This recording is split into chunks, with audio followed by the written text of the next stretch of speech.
one thing that the academic community learned much more recently is that the idea of intellectual property is also super important for small firms. It's not just a game that Microsoft and Google and Meta have to play.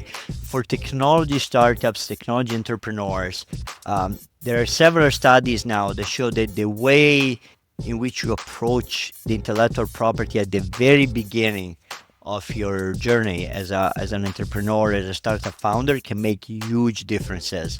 It's much easier to get venture capital funds, much easier to get loans from banks, likelihood of survival, the likelihood of growing relatively fast and ending up, being traded in the stock market goes up dramatically if the very first steps that you take in terms of protecting your products and your technology is done carefully.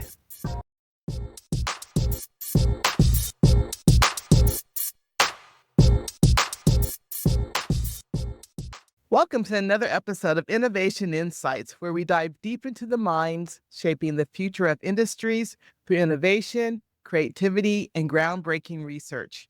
We believe that innovation happens in all aspects of life. I am your host, Dr. Eulanda Sanders. Today, we are thrilled to host Dr. Alberto Galasso, a renowned expert in the economics of innovation and strategic management. Alberto is a professor of strategic management at the Rotman School of Management at the University of Toronto, where he also holds the prestigious Anthony S. Bell Chair in New Technologies and Commercialization. His extensive research, which has significantly advanced our understanding of innovative activity, innovation management, and technology markets, is globally recognized. Alberto is a research associate at the National Bureau of Economic Research and a research fellow at the Center for Economic Policy Research. His editorial roles include co-editor for the Journal of Economics and Management Strategy, associate editor for the Journal of Industrial Economics and the International Journal of Industrial Organization, and editorial board member for the Strategic Management Journal. Author of The Management of Innovation, Dr. Galasso's work explores critical areas such as patent rights, licensing life-saving drugs for developing countries, and the impact of regulatory environments on innovation. His specialties include applied econometrics, applied game theory, and microeconomics. We are excited to have Alberto join us today to share his invaluable insights on fostering a thriving innovation ecosystem and navigating the complex landscape of technology commercialization. So, Alberto, welcome to the Innovation Insights podcast. I'm so thrilled to have you here. Thank you. Thank you so much for having me. It's really a great pleasure to be here. Well, and I want to let our guests, our audience, know how Alberto and I connected. Alberto is like my first TikTok friend. We connected via TikTok. He's the first person I could say that, oh, I connected via TikTok. Networking can happen everywhere. Yeah, no, exactly. I was also looking for other academics on TikTok. We are a very, very rare kind of group of users, but there is some very interesting content there if you look carefully, right? There is. And I would have to say, I've been so impressed with your TikTok channel and your content. And one thing that we do at Innovation Insights is help academics with branding. And you have done such a fantastic job of branding yourself and your content. So I suggest everyone follow him on TikTok. Thank you so much. Well, can you share with us a little bit about your career and how did you um, gain a love for economics and then innovation and strategic management? Because they're all kind of three different areas, but you have combined them very well. Yeah, so I grew up in a small village in North Italy, in the north of Italy, really in the middle of farmland, and I went to a smaller local university there for my undergrads. I studied economics, and I realized that I kind of like the academic environment. I kind of like the idea of being, I saw this professor and I was like, look, you can study and read, as a career. That's not bad. But I had no clue, right, how to get into grad school or really how to become a professor. And I was lucky to discuss with a couple of those professor there that became my mentor. They made me understand what going through grad school and get a PhD meant, and also they encouraged me to go to study abroad. To say, look, if you just see only one type of academic community, you're probably going to not have a clear understanding of how really internationally people do research. So I was not that sure at that time what should I do or not do, and then I said, okay, let's. I was able to convince also my parents. Said, let's try just with one year of master degree.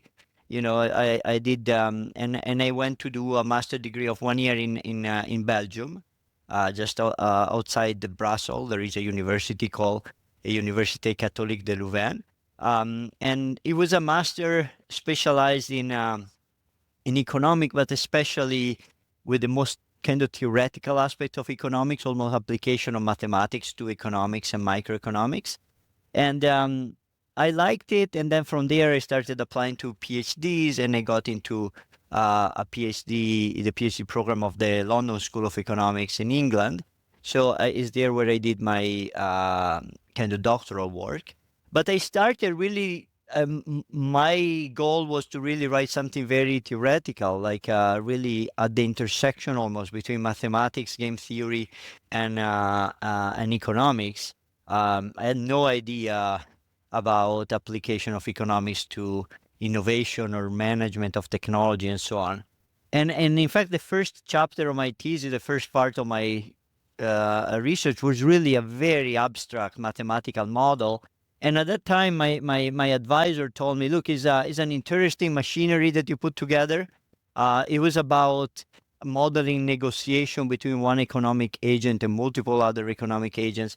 And he told me, why don't you try to look for some, setting where you can really apply these things? So what kind of environments this thing can really give you insights? And I started reading, and then I realized that this model that I put together could really be mapped into a situation in which one owner of a technology could negotiate a license to multiple other users of the technology. So it was this idea that I essentially came up with a model of patent licensing without knowing that it was patent licensing.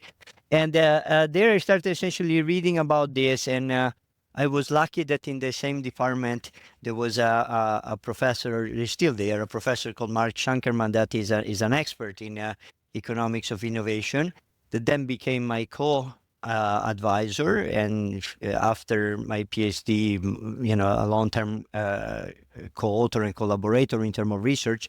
So is that, I really started as someone that wanted to do things that were really abstract, and ended up working on things that are much more applied. And then I got a job in a business school in which I really teach courses that are definitely not related to mathematics, but much more related to management of technology and innovation. Well, what I love about your story is how interdisciplinary it is. And early in my career, I was always told, or academics were told, specialize, specialize, specialize, focus just on one area. But you're really a true example of how integrating various disciplines into your work can help you create a substantive theory that it can be an umbrella across many different areas. Yeah, yeah, and innovation is one of these area where, by nature, is kind of interdisciplinary. You realize that in every environment there is some form of innovation, and I think young scholars sometimes don't fully understand that it's important probably to be specialized in the tools that you use. If you're really good at, for example, collecting data, or you're really good at running some statistical analysis or interviewing people, it's good to be really specialized in terms of tools. But then in terms of research question, it's also good to kind of try to use the same tools across, a broader set of topics, and in particular to see whether you can use these tools in a way that let you have some kind of dialogue with people that are outside your your small community, right? That makes sense. That makes Mhm. sense. Uh, so you think about innovation and patents, and oftentimes people are thinking about new some type of new technology, and how do you go about that process and manage it too strategically. Just not like, oh, I'm creating something new and what do I do with it now? Yeah, exactly. So would you talk to about be that strategic part of innovation? Yeah. So innovation, um, once you start studying the topic, you realize it's especially from the perspective of economics or management, it is a super important topic. 'Cause if you're interested about what makes a company succeed or what make a company grow, but also outside the specific company, if you think about what makes an industry being more dynamic, what make a city, a region being, growing from the perspective of the economics or even a national economy, innovation tend to be always one of the top two, three drivers. Um, so one thing that you know, I tend to kind of tell my students is very important when you think about the innovation to distinguish between what is exciting from the technical perspective from what is exciting in terms of what is important from in terms of the business or the actual impact on society, right? You can have your engineers, your scientists, your product designers being really excited about some aspect, telling you, look, this product now is very different from anything else we've seen before. But it can also be that consumers really don't care about that, or that there is just no impact of that product on any other dimension of the society. So it, in a sense, to to think about strategic use of innovation, first of all, you need to kind of understand the difference between the technical aspect of a new technology and the actual business and social impact of the technology. Um, and then the second step that is something that I try to push, for example, in the book that I recently published, it relates to the idea that you want to think how to manage the technology that you own, in a sense of like how can you claim that the technology is yours, how to make sure that you can prove that you own something. And then once you know that you have ownership, you have to decide what you want to share with other firms, what you don't want to share, and if you want to share how widely and what you can get in return. Hmm. Yeah, and so to unpack a little bit of what you said, I mean, I really appreciate you talking about the impacts and talking about that with your students and making sure that whatever you're innovating has an impact, and that's good. But then also the logistics of making sure that after you do innovate and come up with a product or a service or something that's intellectual property, that that it's yours, um, and being strategic about that. No, yeah, the if you look at the in general the business literature, I would say up to the 80s and the 90s, this idea of intellectual property, of getting a patent over a new product or new technology, was considered something that business, especially big company, had to do. But it was more something like, I need to do it because I want all my books to be in order. I want to do it because somehow my legal department think is important. But things have changed in the past 20 years. There is a very nice quote by Bill Gates about 20 years ago, in which he told to a journalist, it's time to stop thinking about patents and intellectual property as just a problem for lawyers. This is really something that can make a huge difference for a company. It can be the key driver of competitive advantage. It can be the thing that make you, gain a substantial advantage over your competitors and the other firms in your industry. And if you fast forward 20 years, Bill Gates was definitely right. Now the estimates are, if you look at the top 500, S&P 500, the top companies in the American economy, like more than 75% of their value is not driven by assets that you can touch. It's not driven by their factories, their plant and equipment, machinery. Is really driven by intangible things and intellectual property. This idea that you can claim ownership on things that you have generated, on new knowledge that you have generated, is really a very important component of the value of the companies. And in terms of academics, in a sense, in the 80s and the 90s, the academic community knew that. Like there were several studies in economics and management showing that companies with a big and especially well-structured patent portfolio, they were doing much better than companies without. But one thing that the academic community learned much more recently is that the idea of intellectual property is also super important for small firms. It's not just a game that Microsoft and Google and Meta have to play.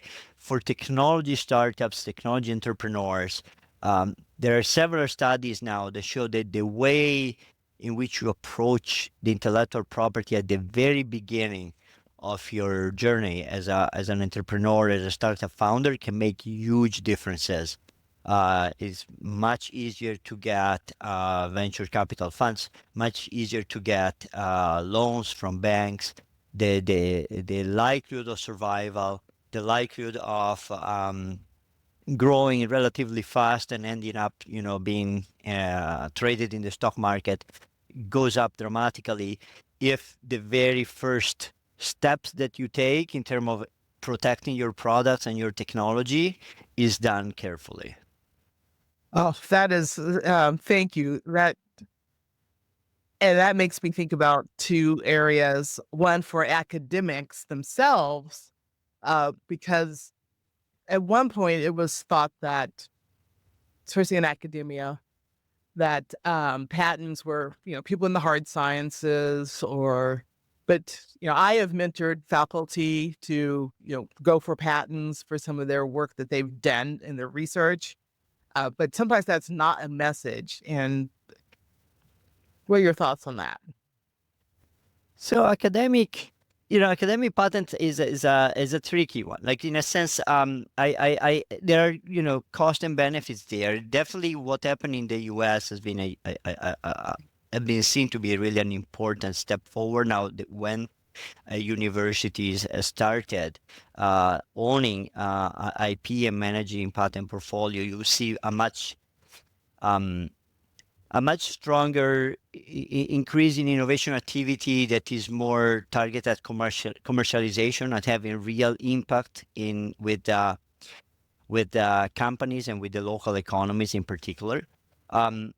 On the other hand, I think it's also very important, probably what you're mentioning too, like that still these days, a lot of academics don't know exactly what is the intellectual property policy of their university.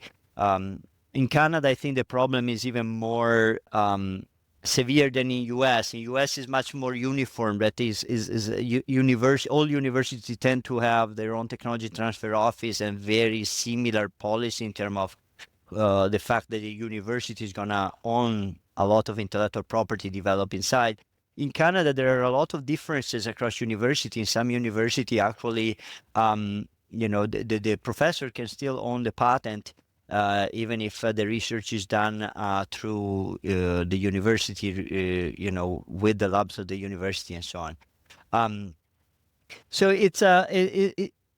there are definitely like a lot of benefits. One can also think though about the fact that this can, in a sense, shift research interest, right? If you have to choose between something that is a big question from a research perspective, but that doesn't really lead to intellectual property compared to something that can actually generate IP and can be commercialized and give you monetary return, that nowadays we may have like a shift toward that, given that there is more importance to IP in the academic sector. That's really good points, and thanks for sharing the differences between Canada and the United States. And it's something for faculty to think about. The ownership, the support that they do get from a university, the long-term benefits or constraints. Exactly. I do want to ask you too about, and discuss small businesses, because you've talked about IP within small businesses, setting that up early on and thinking about that. And what I've noticed a lot, I watch a lot of YouTube videos, business Me too. and Me too.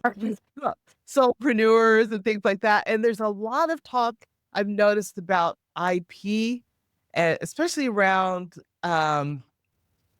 artificial intelligence, AI, people creating their own custom chat GPTs or agents. And it seems like in the last month, this whole agent customized chat GPTs have been just completely exploding.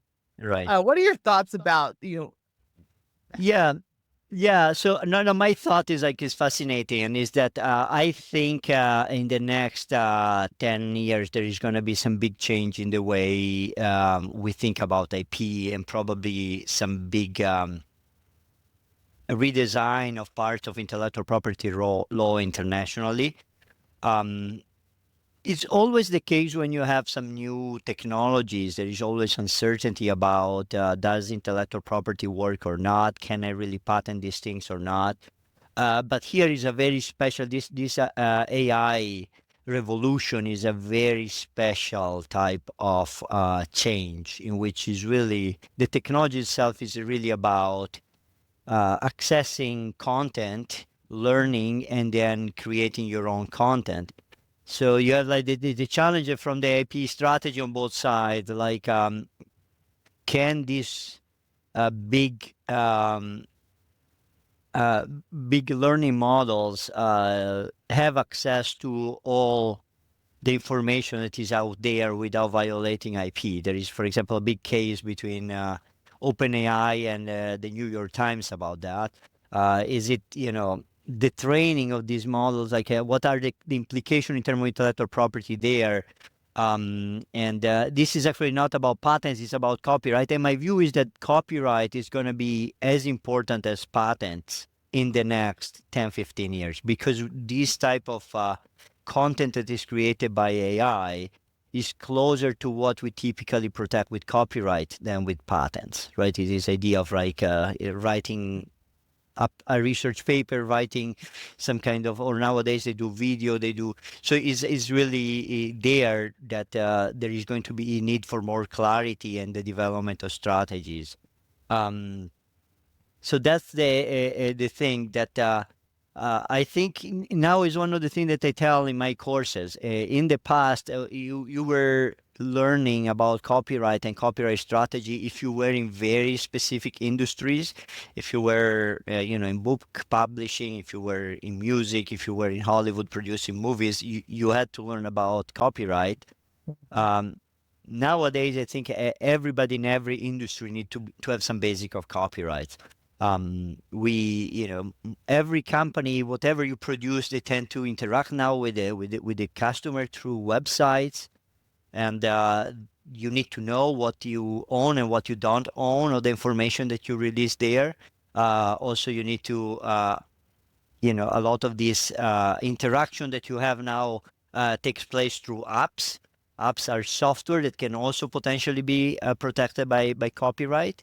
And these things of artificial intelligence make the problem even more. Like as we, across the economy, more and more people start using content that they don't generate, that their machine generates, then the question is who owns this content, and if that one is very important for your business, it's really important to think through about whether what you're using is something that you own or someone else can start blocking you from using it.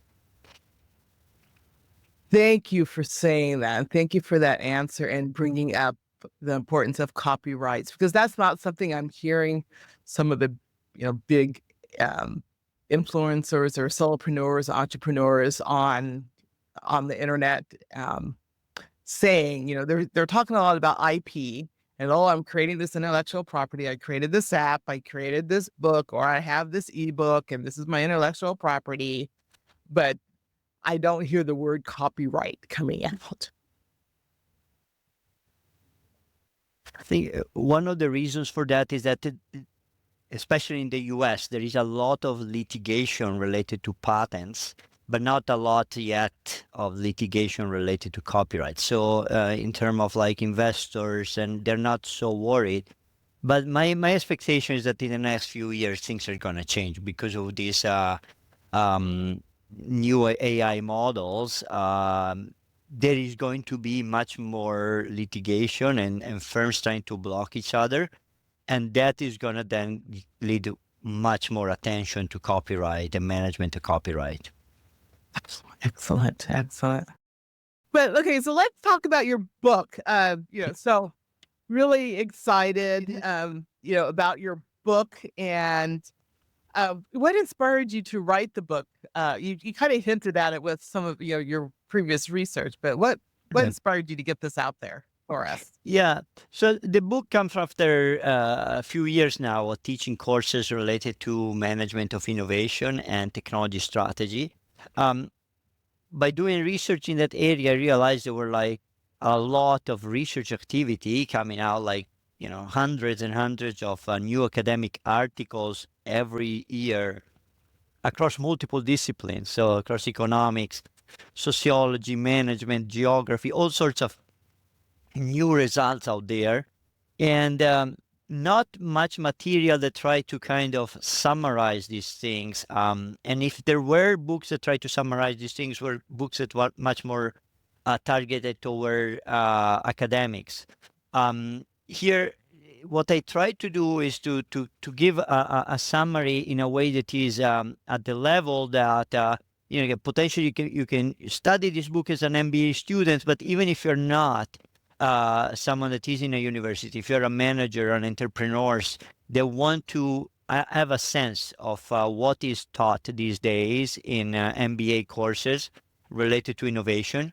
I think the book provides a nice introduction to these topics and these ideas, and in particular, I also try to summarize things that you don't typically see in other books. So areas of research in which there has been quite a bit of work in the past decade, but have not yet reached the broader kind of management community in terms of like managers and more and other books that you can find in the market. Well, kudos to you for taking such broad and deep information and consuming it and putting it together for us in a way that is really, really easy to understand. I love that you have like two main parts of the book: technology management and technology creation. Yeah. So let's start with technology management and your thoughts on that. Yeah, there I essentially builds on the discussion that we had before. In that part, technology management, I say, okay, once you're engineers, scientists, or creators, like I like to think about innovation broadly. A lot of things that other scholars call creativity, in my view, is very close to innovation, if not innovation itself. And by the way, it's something that I really like about your content, that you have a very broad view of innovation, and I totally agree with your perspective. But the idea is that, in this first part, I start with this, like, okay, suppose you have something new created by your company. what do you do with that? And there, the big thing that I discuss is really intellectual property. I provide an overview of what are the type of intellectual properties out there, and then a summary, essentially, what do we know in terms of like, when should I use it? When should I not use intellectual property? And if I have it, how do I think about using the patents in terms of like stopping other firms compared to sharing the technology with other firms? What do we know in terms of the cost and benefits that as a manager you need to take into account if you have to decide whether to obtain or not intellectual property, and once you have the intellectual property, whether to share it or not, and if you have to share it, how much do I ask? Do I ask for royalties? Do I ask for fixed payment? What are the options available, and what do we know in terms of research to help us choose between these different options? So that's the type of questions that I try to address there. There is another aspect of IP that I discuss in the book, and I think is also something that is relatively not discussed enough. That is this idea that managers should use data in their decision making. Now, is a big statement that across all management program you typically see. The professors say you should follow data for your strategic decisions. And it makes sense. Like you probably are gonna get a better decision if you have some data to look at compared to just using your intuition and your instinct without even looking at the data. But very often students and people, which you tell them, they tell you, okay, well, what data do I use? Like if I'm Microsoft or Amazon, I am a company that has tons of data. But what if I am a smaller company? What if I'm someone that doesn't have resources to pay people to collect data for me? Or if I'm a startup that I have nothing, I have just an idea, a prototype, I don't have resources to collect data and so on. And the point that I make in the book is that patent data are a very useful source of information. There are databases, and in the book I talk about the simplest one, that is Google Patents. It is a search engine by Google. It is exactly like the typical Google portal, but allows you to look for patents. And I provide some example of searches, and it's not is not the level that you would have if you are an expert in patents that want to apply for a patent agent, but it can be very useful information for a small company to do some search and understand who else has technologies that are similar to mine. Are there, are there other firms? Are there a lot of firms that operate in this technology area? Are there few? What are the ones that are really closest to my area? Those that are not? Are they big firm? Are there small firm? Are there national firm? Are they all abroad? Or where are the big presence of innovation activity in my area? Are they in China? Are they in Europe? Are they in US? So it provides a lot of very useful information for free because these data are publicly available. It's also, if you think it's about very complete and fairly carefully organized information. It's not that you ask to someone, find other firms that sell similar products, and then it's a very subjective call. Someone can tell you this product is similar to yours or they're not. At least in the patent office, you have examiners that are experts that review all these things and can tell you, yes, this is really something new that we never seen before and is in this area or is not. And it's also very valuable information because firms first patent and then sell. So if you look at patent data today, if you track, for example, what your competitors are patenting this year, you have a sense of what they will sell 4 or 5 years from now. So it's really forward-looking information. So in a sense, it's like trying to help this idea of data-driven decision-making, pointing to sources of data that are really, they are free and are very detailed and very useful. Oh my goodness. You dropped just like so many great nuggets for small innovators or small businesses. I mean, the Google, search, amazing. And then, after you get the information, being able to use that to forecast or, see what trends or what, Right. your competitors are doing. Oh my, Yeah. yeah. Yes, yeah. Brilliant. Brilliant. It's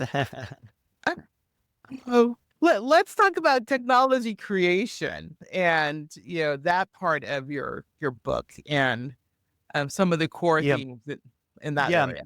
Yeah, so that is that part of the book. I provide us some summary of studies that came out. Some of them are very classical studies that I've inside that have been taught in schools for many years. Others are much more recent about what we know and we don't know of the things that can drive innovation in companies and in local economies.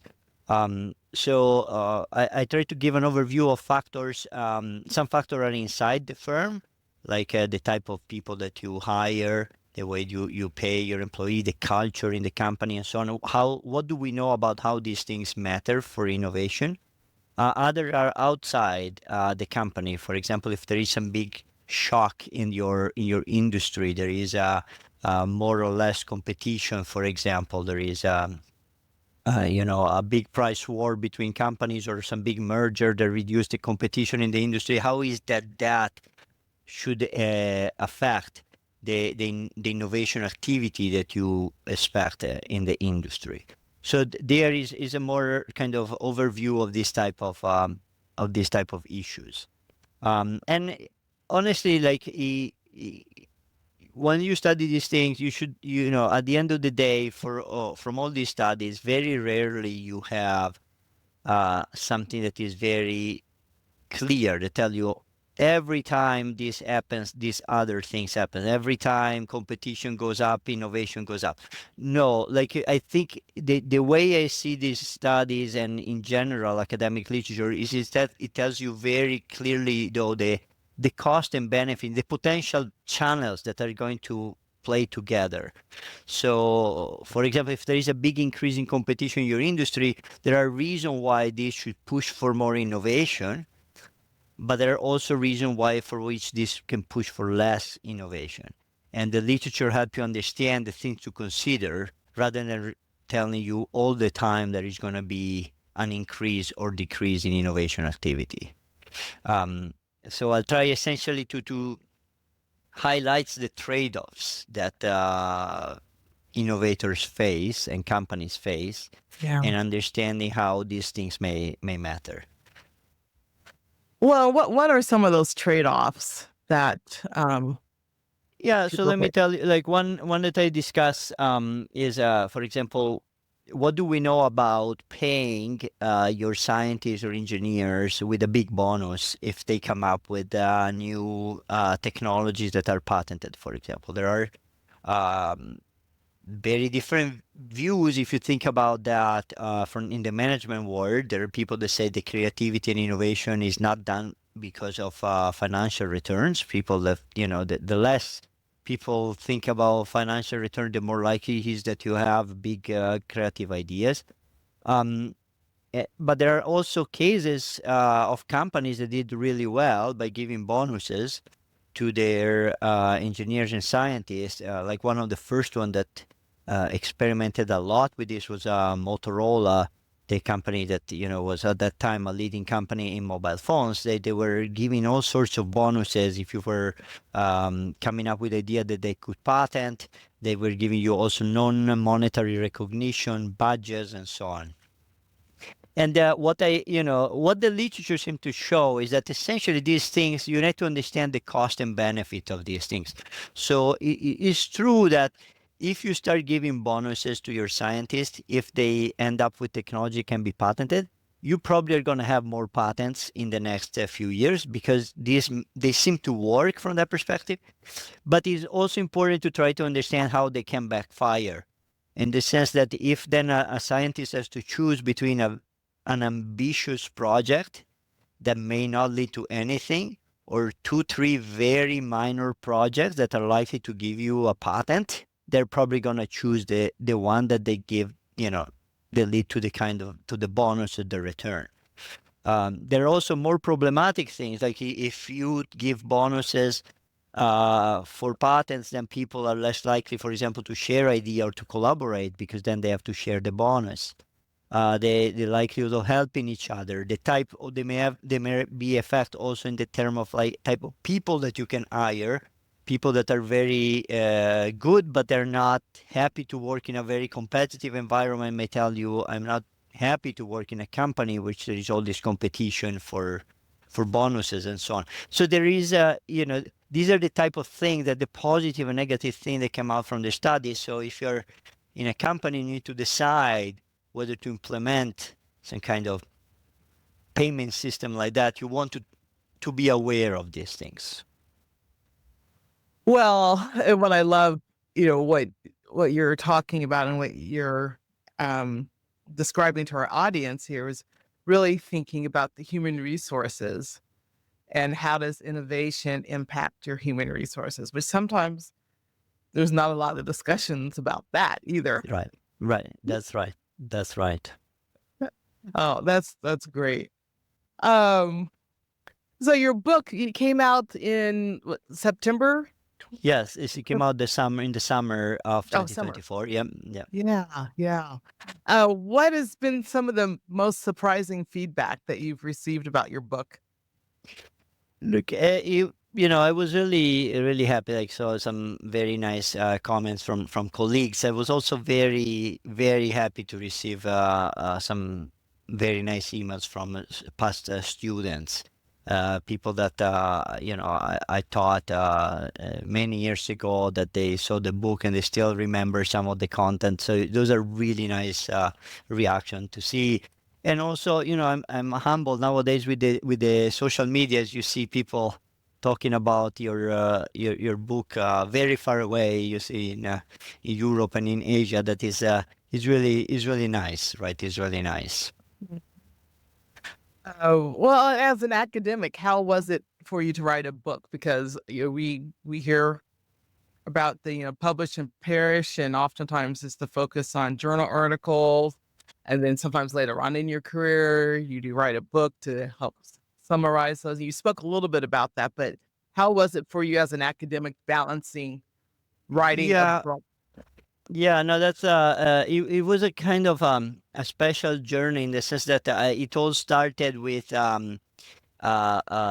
lecture notes from my courses that then were built into a book. And actually, I think that is a very nice way to go. Like, if you think that you want to say something that can potentially also be taught in a course, to start with the designing a course around it and putting together material, and then also with the discussion with the students, you realize whether some aspects require a lot of discussions, other are very easy to communicate. So from that perspective, I saw it, in a sense. Um, yeah, it was a bit far away from my research. I had to take some time off from doing the more, traditional art research that leads to articles, but I saw it as fairly complementary with my teaching. I saw it as almost as an investment to make my courses more complete and more, and better for my students. So that How long did it take for you to write the book? so it took about three years, but again, in conjunction with my teaching, so that was working mostly when I was teaching and putting together the lecture note. I wasn't at the submission to the publisher was done during COVID, so that one slowed down a bit the process of like going through all the external reviews and and the contract with. But so that it took quite a bit. After writing the books, it took a while until I saw the actual copy, because really it was also during the COVID period that everything Oh. slowed down then. Oh, kudos to you, because doing anything during the COVID period was not easy. Oh, extra kudos. I do want to get your thoughts on this because now with AI technology, um, a lot of people are like, okay, let me just write my own book really quick and Mhm. let me just, throw a bunch of things into, Claude or Chat Yeah. GPT or Gemini and just spit out an ebook. And Yeah. and call it my new innovation. What are your Yeah. thoughts about that? Yeah, no, it goes back to my. Yeah, I think we just see the beginning of this new technology, and I think is going to be the landscape is going to be very different 10 years from now. Like what does it mean to write a book? It may be very different. In a sense, this technology can help a lot. Uh, um, in a sense, as an author, you're still going to be on the driver's seat because eventually you have to choose what is the content of your book. Even in the extreme scenario which you don't write any word, there is still an important role in saying, I really don't think this part is a part that I want, and this part is not, and this is not done correctly, and so on. So in a sense, um, it may become much easier to write books. The But then it may rethink the role of authors and being more like in really, the biggest book are not going to be very different probably in terms of style, but much more in the choice of content, in the choice of information, the choice of message that you want to have. So that is, but in general, I think this is going to be also super important in all sorts of other industry. Also in the music industry now, it's so easy to have to compose lyrics. It's so easy probably even to have like AI writing songs for you, and same thing for movies and so on. So I think there is going to be a reimagination of the role of the content creator, and I'm not yet sure. Probably we have no idea what type of professions are going to be built around that. Yeah, that's a really, really good point. Well, and I take from that that someone should read their book before they Yeah, yeah, published. yeah, yeah. Yeah, just like, hey, I read this and throw it up there. One that I've been experimenting with is writing, along with Chat GPT, lyrics Okay.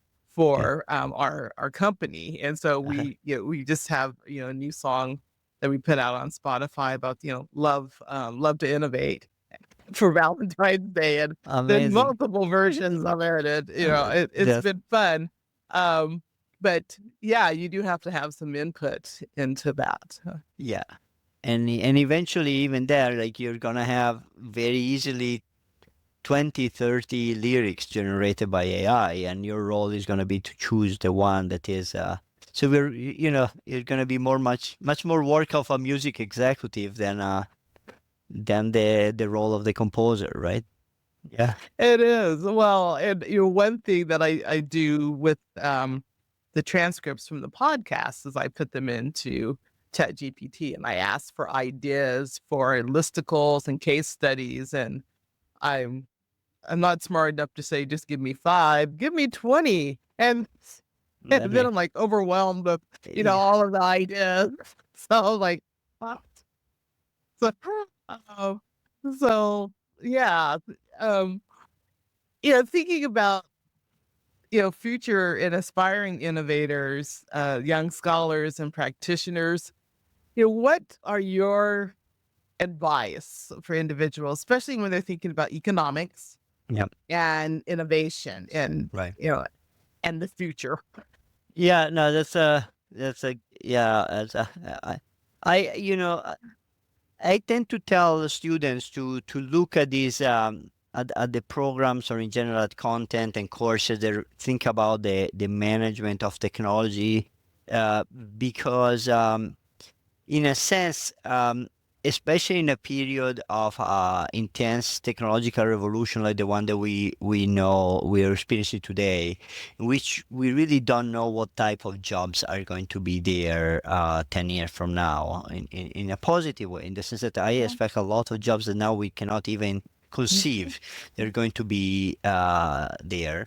Um, to to think about the management of technology can give you skills that are broad. They can be used. You don't want to specialize too much in a very specific area of technology because you don't know how things are going to evolve. But content that is kind of broad, insights that you can use across industries, across technology type, are things that actually can help a lot in a period of uncertainty, which you don't know what industry are going to be really important and what industry are going to be less important in the future. Oh, good advice. Good advice. I love the advice of um, you know, learning broadly, basically, and just Exactly. consuming information. There's a lot of information to consume. There's a Yeah. lot. Yeah. Now the problem is really not having information, is like selecting right information, that there's so much content out there, and the question is like, what do I listen to, what I read, and what I don't. Yeah. Yeah. Yeah. Well, that leads me to, so how do you stay up to date on what's happening? Because like you said, there's so much information. What do you listen to? What do you not? How, where do you get your updates on innovation and Yeah, so I have like the typical academic kind of I go to conferences and I read articles, but then there is, I also consume quite a bit all these videos from places like YouTube or podcast, and there is really important to experiment, to try to listen to new things, but also to figure out those that you think can really convey some useful information, and those that are not, like in terms of like asking yourself, are you just listening to something because it is just some good communicator, or there is really some good content there that allow you to learn something and to challenge your beliefs and so on. So for example, when I came across to your content, I really it really helped me understand a bit more how broad, how a lot of the insights that we typically use for things that are very considered high tech, like life science innovation or computer science or engineering, in a sense, can be used in all sorts of other industries that are much more creative sector. But there's still there is the idea of coming out with new things, with new knowledge, and managing it. well, thank you. And I've been fortunate to have some amazing guests that are just fascinating innovators. Yeah, exactly. Oh, well, one question that we asked our guests, all guests, is how do you define innovation? Yeah. So in economics, on one hand, is that there is a very clear definition of innovation that says, if you think about an economy in which there are consumers that consume products and firms that produce these products, if there are processes that change this in terms of generating introduction of new products, or that change the production process of firms that makes firm able to sell the same product at a much lower cost, you call that innovation. So innovation essentially in the basic economic literature is the introduction of new products, or the introduction of machinery and techniques that make you produce the same products of before but at lower cost. Okay, this is these two type of, like, they're called product innovation and process innovation. That is kind of, on one end, a very simple definition. The challenging thing is then to say what are product and what are processes. Okay, so what is really a new product? What do you define as a new product? And there is where I think you and I agree more than other people, in the sense that for some, there are some experts that think innovation essentially is only what is, related to the engineering of a new kind of tool, or the launch of a new pharmaceutical drugs. And, they're very restrictive view of what innovation is. Uh, on the other hand, people like me think, okay, in general, when you take knowledge and information, you recombine it to create some new content, some new information and knowledge, you have some sort of innovation. Not necessarily all the innovation out there is going to be with huge impact on businesses, on society. A lot of innovation is actually just some minor tweak of existing knowledge, some minor recombination of information. But is this process of taking knowledge and information that was never connected before, and is connected now, that is what generated an improvement essentially in the things that we know that is at the heart of the innovation process. Oh. Well, I am very partial to that definition because I do love interdisciplinary, transdisciplinary work. And, you're such an example of that with your background in economics and innovation and strategy and management. And today you even touched on human resources, so um, I really think for us as a society to answer big questions and complex questions and to really innovate, that you do need to draw upon Right. various areas. And you're Right. such a prime example of that. Well, thank you for being here today. And I will be bugging you and inviting you back, my TikTok friend. You may be very sorry someday that you're like, oh, you like that, video. You're like, oh man, here's Eulanda again. She's bothering me for another podcast or No. some more information. Okay. So thank you for being here. No, Really. thank you so much for it was a pleasure to join the podcast, and congratulations on the great content. Is a really nice podcast. Well, thank you, and congratulations on your book. And I really suggest to our guests to grab it. You'll see more posts about this from us, and please just think about innovation and the value and the impact that you're making with innovation, and then how do you be strategic and consider the economic principles of innovation as you're moving forward. And to our audience, please continue to follow us, and thank you for being here and listening to this conversation. Follow Dr. Galasso's work and get his book again, and subscribe to us and leave us some comments and interact and let us know if you have any questions. Until next time, keep innovating, keep dreaming, and keep making a difference.